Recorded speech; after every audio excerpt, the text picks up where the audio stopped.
it shouldn't be the case that people go to a doctor, get prescribed medication for what ails them, and then they have to choose between filling the prescription or putting food on the table.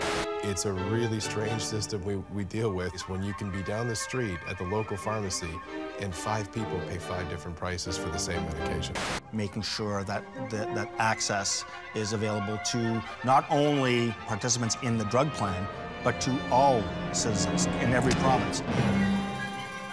From the Zoomerplex in historic Liberty Village, the Zoomer with Libby Znaimer.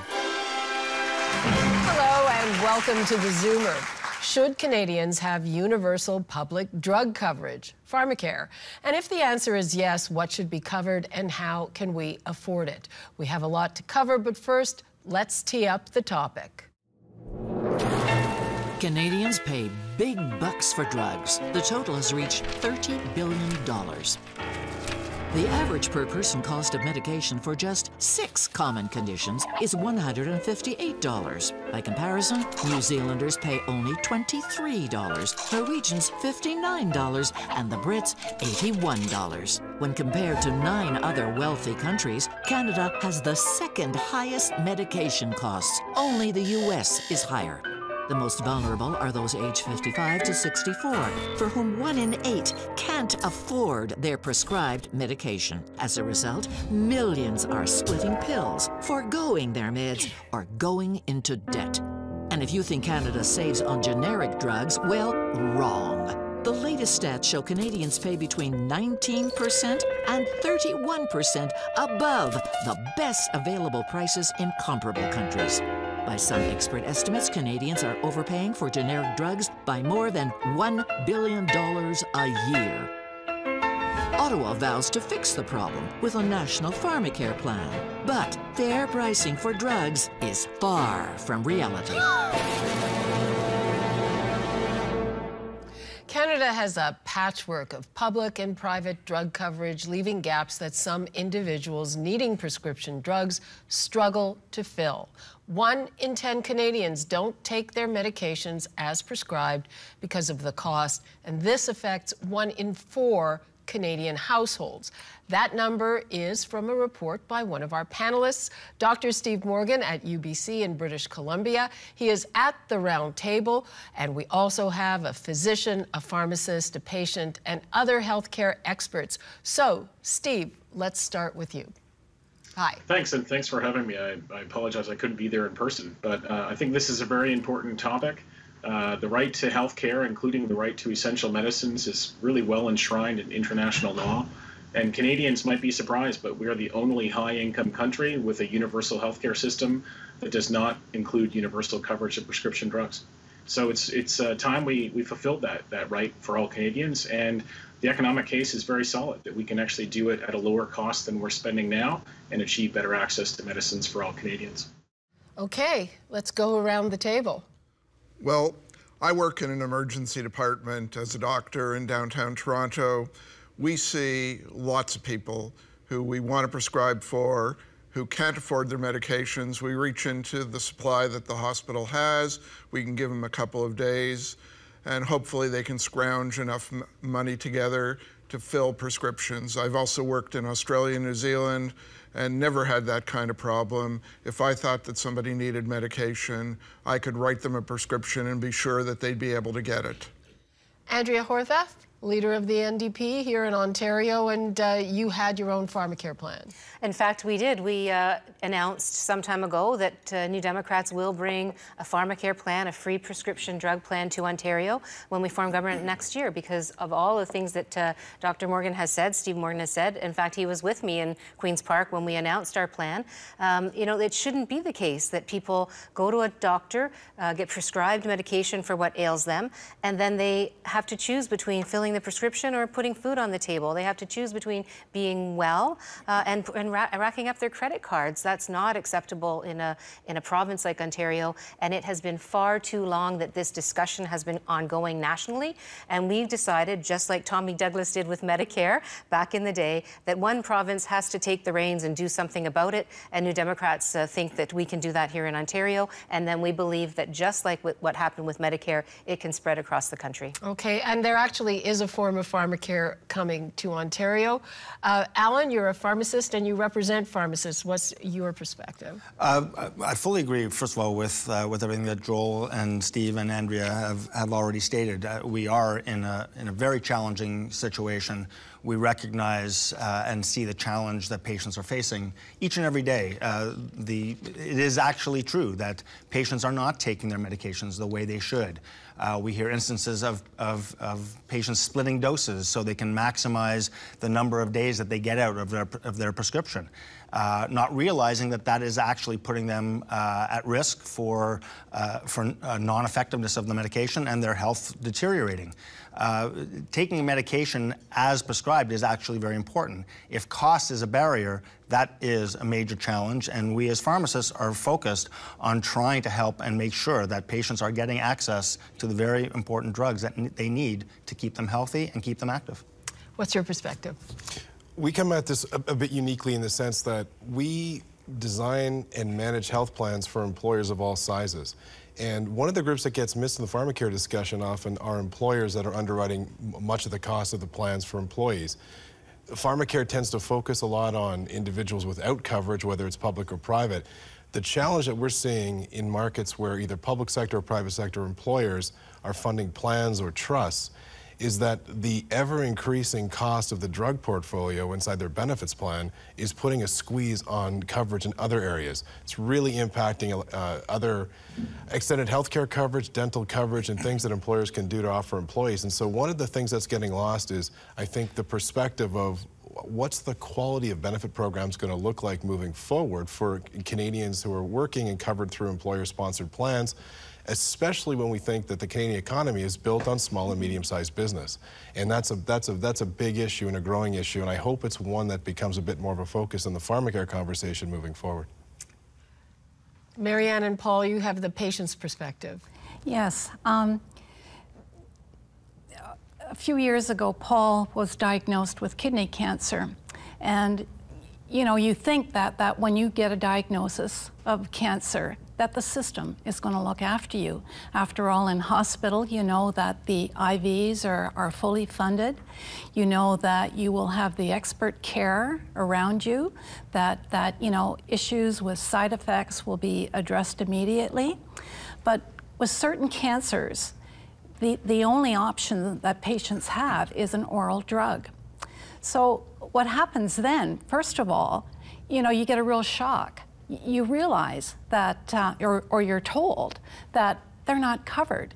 And if you don't have insurance, you have a real problem trying to figure out how you're going to get enough money or how to fund, you know, a drug that is either going to sustain or save your life.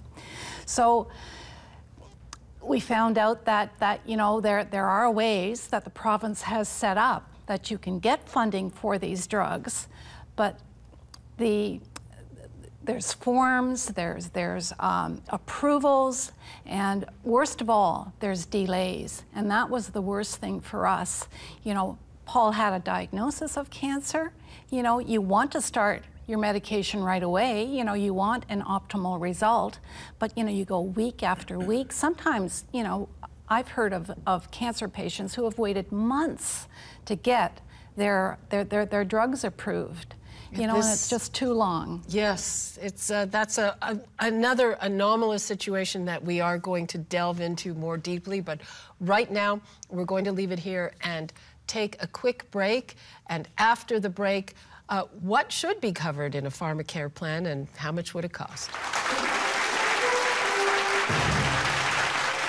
What we're talking about is making sure that Pharmacare, however that ultimately gets defined, in terms of coverage, that it includes the appropriate support from all healthcare professionals.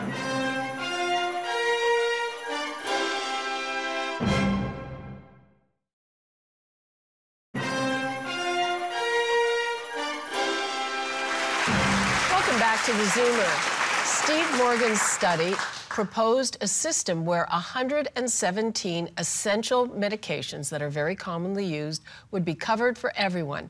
It would cost the public sector about $1.23 billion a year, but it would also save employers, unions, and families who don't have prescription drug coverage, $4.27 billion a year.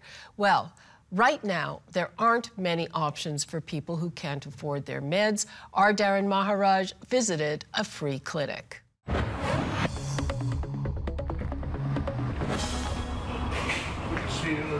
Thanks very much for coming and come on in. Well, it's no secret Canadians pay some of the highest drug prices in the world.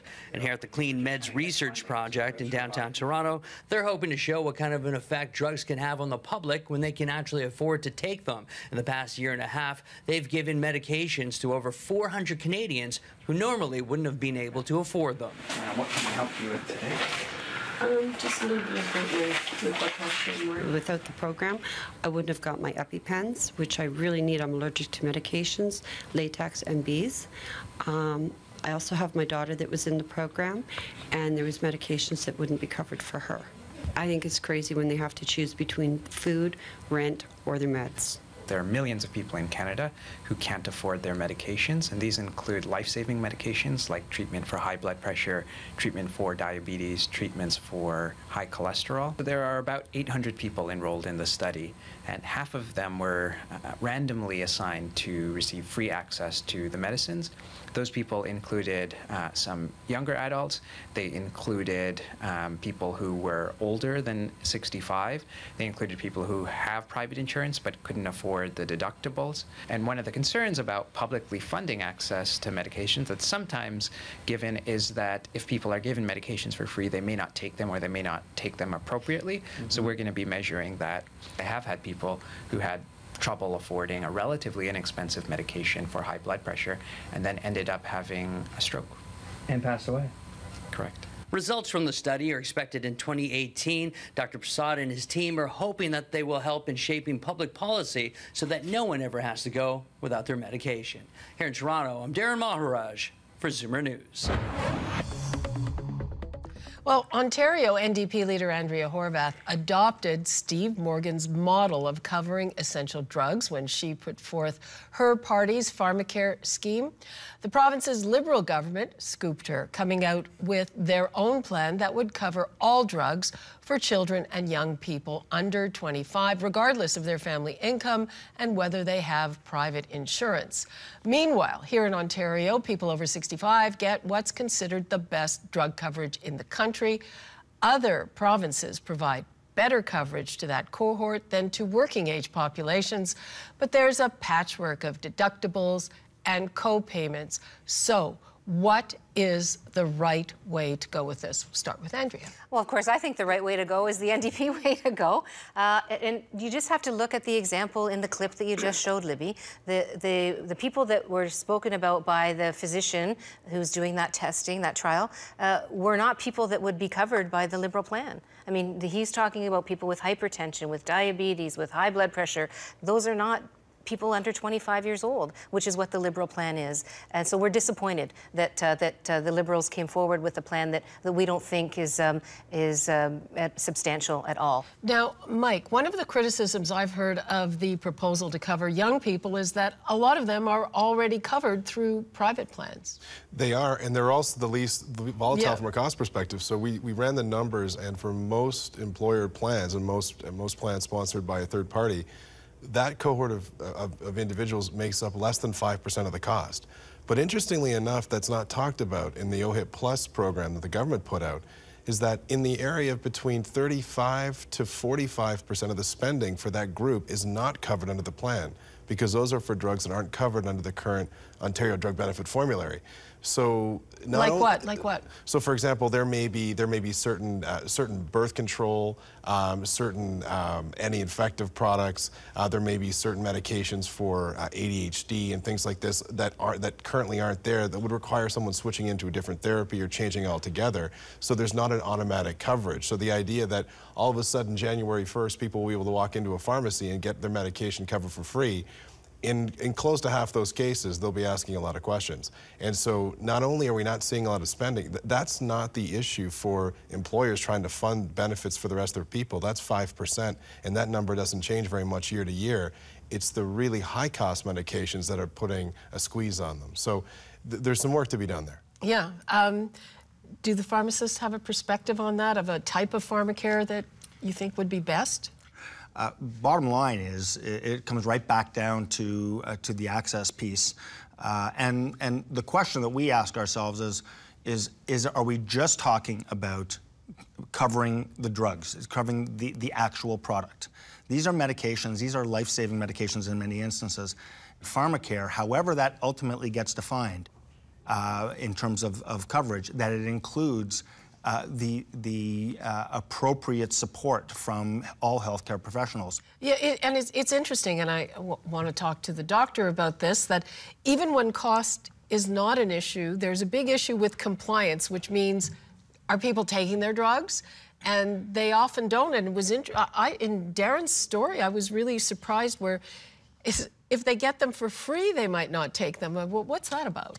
Some people see drugs as taking away their control, that they're being controlled by something else. And when that feeds into cost, then that makes the problem even worse in terms of compliance with medication. But I want to say something else about Pharmacare. One of the things is that by having a national Pharmacare plan, you also have a national database of how doctors are prescribing, and you can use the information in that database to help doctors improve their prescribing. You can look at which drugs may be overprescribed, which drugs may be underprescribed. You can design educational programs and mount those to help doctors do a better job. Okay, we'll get into that. It's interesting, though, that you're talking about a national plan. We have provinces that control this, but we will get into that when we come back. Stay right there. What if they don't approve it? Like, what do you do then? Do you just, you know, like, do you mortgage your house? Do you just not take it?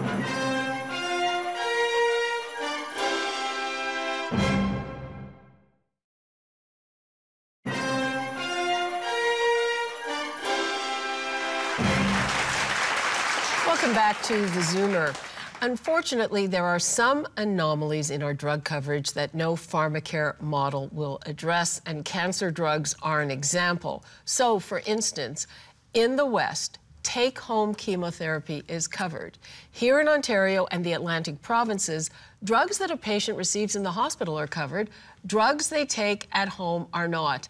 And again, that extends to chemotherapy. So if you have to go in to get it intravenously, you're covered. But if it comes in a pill form, which, by the way, is a lot easier to take, you have to pay, and it runs to thousands a month, and that is the situation that Paul and Marianne Scott are in.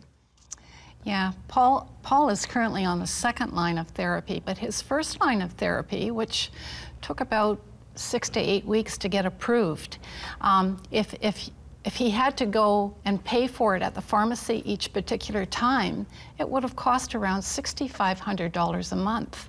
And I don't think that there are too many households who can put out $6,500 a month. And both of us are retired and we're living on pensions. And how did you get it covered? Well, it was covered through the Exceptional Access Program. Paul is a senior, and you know, the application was completed through, you know, his oncologist's office. But again, you know, it took a very long time before, you know, that prescription that, you know, we had in hand, you know, Paul could go to the pharmacy and the pharmacist would say, okay, fine, now I can fill it for you, here it is. Can I have it on credit? Well, I suppose you could do that. Credit card and $6,800. Oh yeah, and the new one I'm on is $10,000 a month.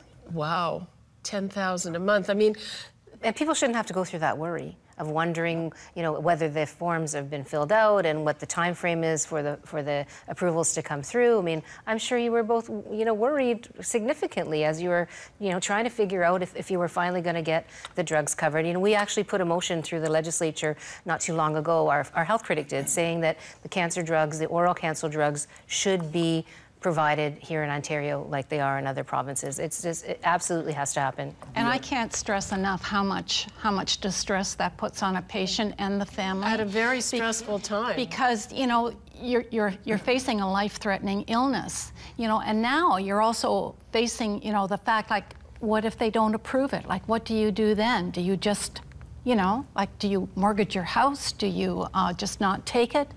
You know, there are a lot of, you know, really important questions and doubts that come in your mind. And the stress is unbelievable. And what is there for people if he wouldn't have been over 65 in that situation? Is there Trillium drug benefit. Trillium drug benefit? Which, again, is an application process. And takes 4% of your total household wage. Exactly. So 4% it is, I believe, isn't it? You in have Ontario. In Ontario, So yeah.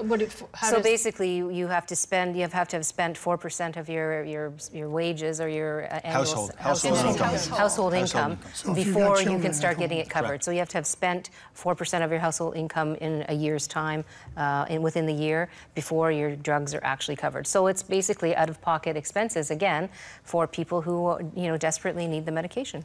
Steve, I mean, your Pharmacare plan goes with kind of the most common medications, but over and above that, the cost of drugs is just mushrooming, ballooning. You know, how do we deal with that? And I think that the idea here is a major paradigm shift, and it's a bit of a challenge for Canadians, but we need to start thinking about public drug coverage as not a system that defines which specific populations get any medicine that they might need regardless of cost. What we want to think about is which specific medicines are available to every Canadian regardless of their income. I've heard it said that some people feel that a Pharmacare plan would kind of give people who have private coverage short shrift. Do you see that? I don't see it because the way I'll give you a story that happened this morning.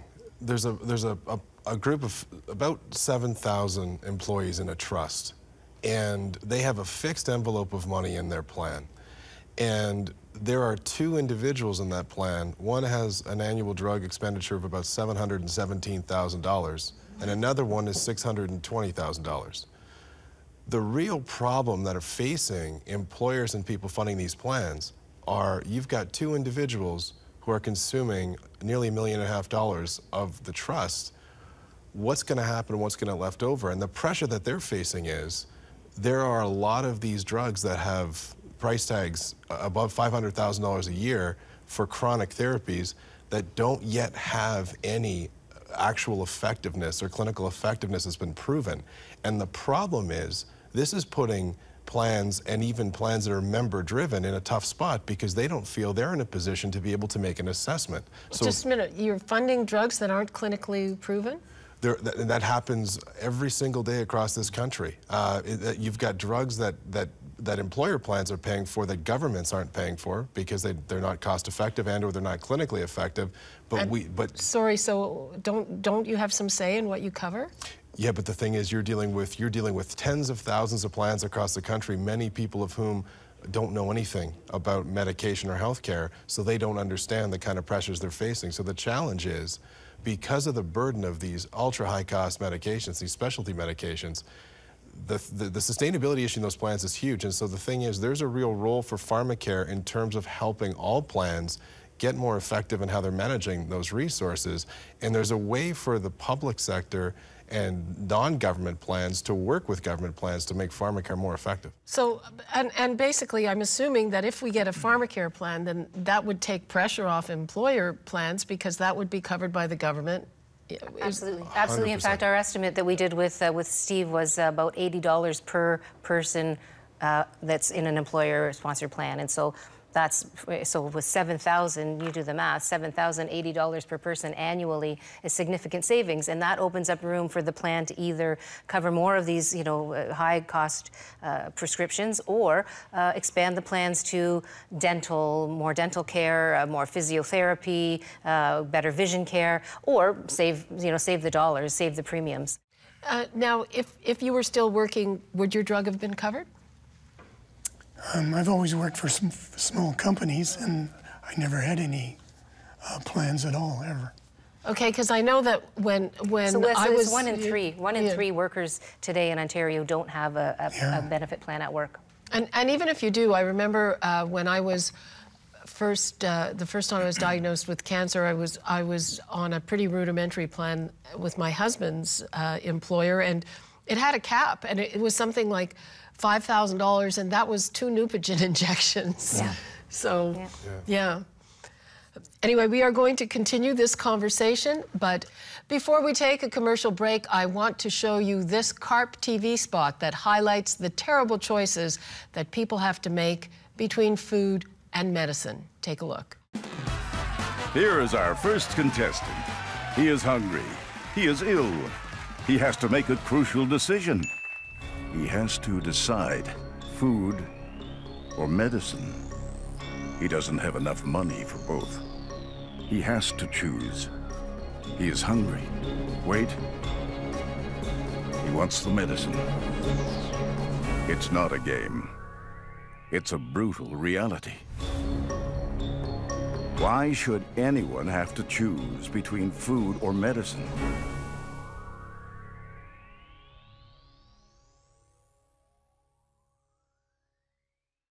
Join today at carp.ca. Okay, we'll be right back with more of the Zoomer. If you're a senior in Ontario is over the age of 65, or you're on social assistance, you're covered through the Ontario Drug Benefit Program. If you work for the Ontario government, if you work for one of the universities, if you work for any municipal government, you pay full fare for your drugs.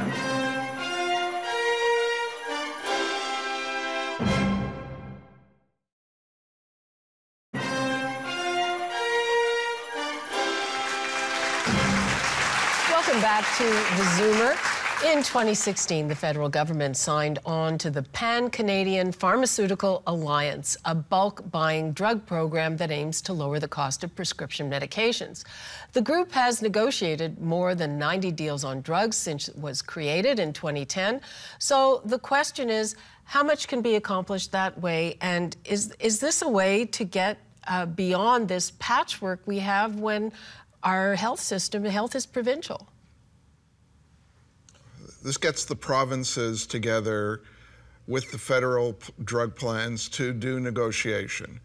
But that's only a limited step because, one, it only covers public drug plans. It has nothing to do with private drug plans. Private drug plans pay about 35% of the cost of medication. They don't get the deals. And even more importantly is that this doesn't cover the price of drugs for the people who are paying out of pocket. And those are the most vulnerable people, the people who don't have any benefits. Do pharmacists have any thoughts on how, again, we can get things throughout the country? What we're talking about with the Pan-Canadian Pharmaceutical Alliance is basically a fix for the current system, the current model. We're not changing the model, we're just looking at the drugs that are covered as Joel has already articulated. It's covering the drugs within the plan. But we're still not talking that very necessary conversation on Pharmacare, making sure that that access is available to not only members of the drug or participants in the drug plan, but to all citizens, to all, in our case, Ontario, but right in every province. And Mike, I just want to clarify something I think I've heard here. So do your employers paying for drugs pay a different price than a government system? They pay far more, and here's one for you. Yeah. If you're a senior in Ontario is over the age of 65, or you're on social assistance, you're covered through the Ontario Drug Benefit Program. Right. If you work for the Ontario government, if you work for one of the universities, if you work for any municipal government, you pay full fare for your drugs. So you're paying many percentage points more for your drugs than what are being negotiated. So it's very interesting to me that you've got some employers in this country that are larger than the size of Prince Edward Island. And yet Prince Edward Island's members get access to lower drug prices. It's crazy. So that's why the sustainability piece for employer plans, there's this myth that, oh, well, employer plans have lots of money. Well, not necessarily, and it depends what you're talking about and the size of employer. Now I'm kind of gobsmacked that New Zealand pays a lot less than we do, because they're pretty small. So what do we have to do to pay the same as New Zealand? Well, we have to, one, cover everybody in the country, and two, I mean, if you want to follow the New Zealand model, you get very aggressive with the drug companies, and you tell the drug companies that there's a certain amount that you're willing to pay for the product, and if they can't offer it that it to you at that price, you're not going to pay for it. The flip side to that, though, that there is something that needs to be considered, and that is the breadth of product of medications that are available in New Zealand and other jurisdictions like Australia. Are they looking at the same breadth of product and medications? Well, so the question then becomes, are pharmaceutical manufacturers bringing their product to those jurisdictions if they're not getting their pricing the way they want it? I have friends who are involved in the Australian drug benefits system. They advise the government. Other people are general practitioners who are prescribing. Nobody is complaining. Well, there's always complaints, but there are no more complaints in Australia than there are in Canada, and there's not the price worry. Right. Okay. We are going to hear from the audience when we come back. Stay tuned. I think what we're going to see if we don't fix some of these problems with a Pharmacare structure of some kind is not only is prices going to continue to go up and potentially the percentage you pay out of pocket could be going up, but the concern too is what's left for some of these other benefits.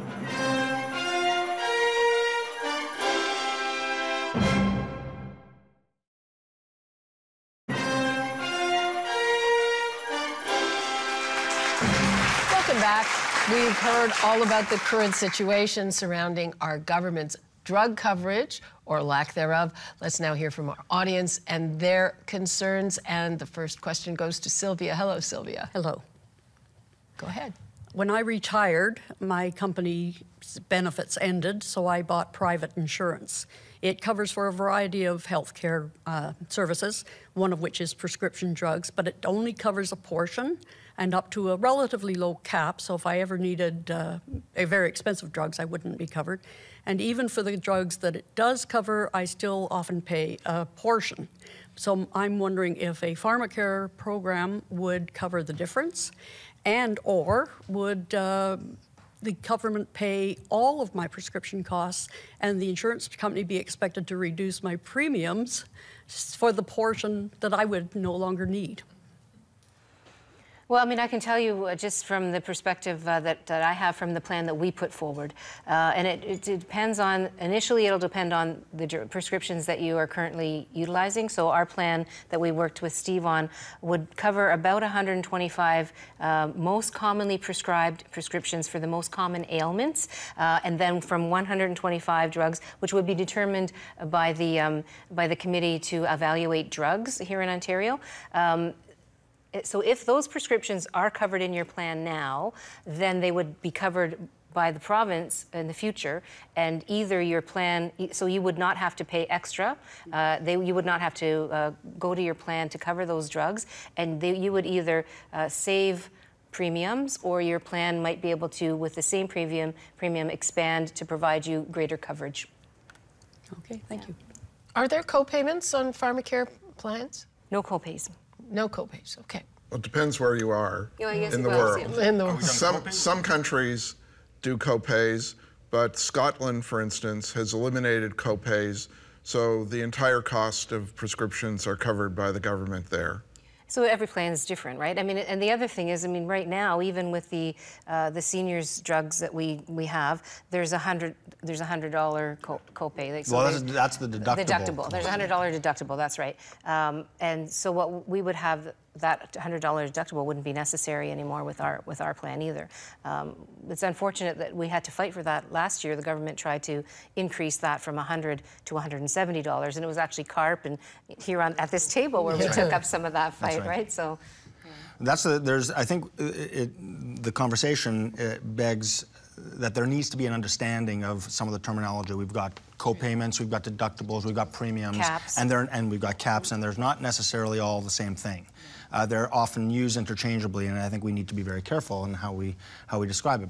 But my understanding from your particular situation, Sylvia, the first payer for right now under your current situation, first payer should be the Ontario Drug Benefit Program, and anything that is not picked up, so you've got your $6.11, which is the co-payment. If you're at a high income level, you're deemed to be high income. which is over 19,000 plus as an individual. Or if you're under that level, it would be a $2 copayment. But that would then be applied to a private plan, and it's up to the private plan to determine if they want to cover those additional costs that the public plan does not pick up. I think what we're going to see if we don't fix some of these problems with a Pharmacare structure of some kind is not only is prices going to continue to go up and potentially the percentage you pay out of pocket could be going up, but the concern too is what's left for some of these other benefits. And so that's where I think there's an enormous opportunity in terms of trying to fix this now, because if we can and get on the same page, then not only can we preserve meaningful drug coverage, but we can also preserve coverage of other important health benefits as well. Okay, on that note, stay right there. We'll be back with final thoughts.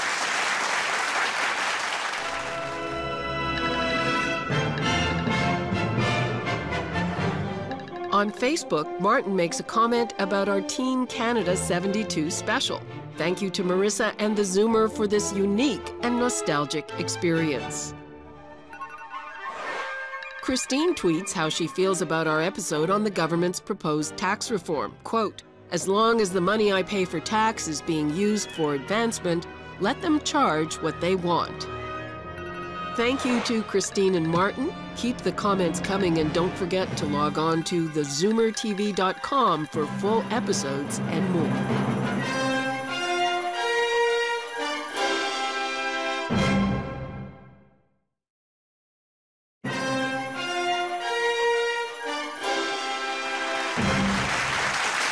Back to theZoomer. Before we conclude, I want to go around the table for some final thoughts, and we will start this way with Allan. Oh, I feel honored. Thank you, Libby. This has been a fascinating discussion. We've known for a long time that our system is growing. The demands on our health system are continually getting more and more. And this is a good thing in some ways because it reflects advancements in our healthcare system.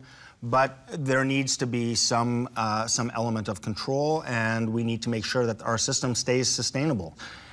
We want to make sure that pharmacists are front and center in terms of not only providing the very necessary medications patients are needing, but also providing that very same essential service that goes hand in hand with the medication.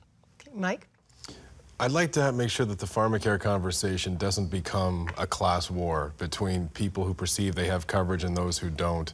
99.5% of people who are covered by employer-sponsored plans or third-party plans spend $417 on average per year on medication.